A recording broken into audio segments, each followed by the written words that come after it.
This title screen is a real blink and you miss it kind of thing. Shogi Meikan 92 is the first of Hecht's Meikan games to move beyond Go. And I've got to say, I actually think the results are worse with Shogi than they were for Go. Shogi is the traditional Japanese board game that's descended from the same root game as chess, and the two games are very similar.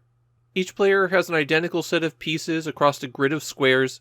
You can move one piece a turn, and each piece has their own specific movement, and your goal is to capture the king. The big differences between Shogi and chess are that pieces tend to have much more restricted movement in Shogi, but they're more easily promoted to have a few extra movement options, and captured pieces can be returned to the board on the capturer's side.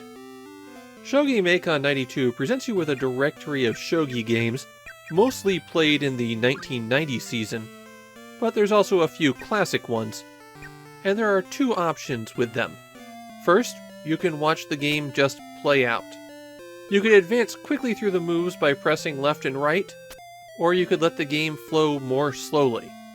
There's really nothing to that mode, and the other option is the quiz mode, which is very similar to the Igo Meikan games. You watch those same games played out, but you're prompted to pick which move is the best option. Unlike the versions with Go, you're not playing out one side, and you don't get quizzed on every move after the opening. Instead, the game will stop at critical junctures, regardless of whose turn it is, and ask you what move would be best. You're given 4 options, and each one is given a different number of points. 100 for the best, 30 points for the worst. Don't worry about the score because the game doesn't track it, and it doesn't tell you the results at the end. Sometimes the player of the real match made a suboptimal move, or at least suboptimal according to the commentator for Shogi Meikan. In those cases, you can get it right and get 100 points, but then the match continues with the move that was actually played. Even in this quiz mode, you can move back and forth in the game.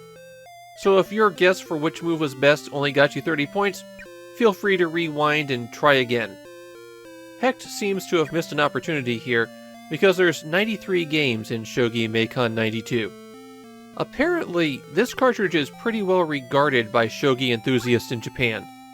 You might not be able to play a real game of shogi against the computer here, but it does let you drill down into professional matches. Hecht is going to follow this one up pretty quickly with Shogi Meikan 93, and we'll see that before the end of the year. My take on Shogi Meikan 93 is that it's not as an inviting package as the Igo Meikan games, though that might be because I enjoy Go a lot more than I like Shogi. The lack of a final score here, and the unfocused presentation are what brings this one down for me. It's also really slow. I actually had this on high-speed text, and it's still this slow. And obviously, this one isn't going to have much appeal for anyone outside of shogi fanatics.